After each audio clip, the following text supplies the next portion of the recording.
Halo kawan-kawan, video hari ini nak tunjuk sangat simple saja tentang TCMSV3 Fingertec untuk cara macam mana selectkan rest day atau pilihkan rest day untuk individual staff atau individual user. Okay, so mari kita datang ke screenshot ini. Kalau kita nampak kat scheduling attendance, tengok sambil mouse cursor scheduling attendance. So first kita nak select pergi user duty planner. Kita tulis pergi number 1 user duty planner. Okay, silap. Okay, so kita pergi sini. So kita ada nampak itu list. Kita boleh pilih staff.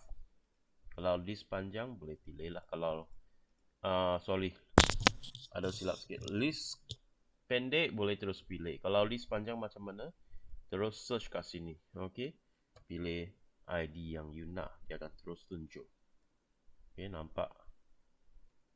Okay, so staff sikit kita boleh buat. Kita double klik. Ini adalah kalender.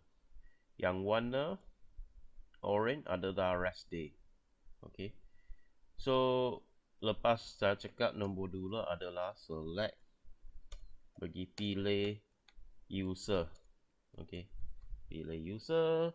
Pastikan nombor 3 adalah bagi edit. Okay, kalau you nak tekan tak boleh double click, so you kena kat bawah edit. So ini adalah kalender, ini adalah hari bulan. Okay, day, month.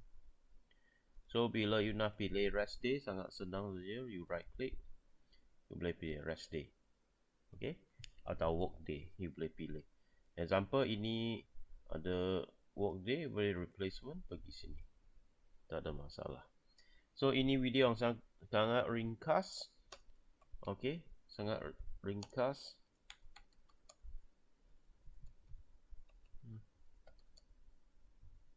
Okay, right click.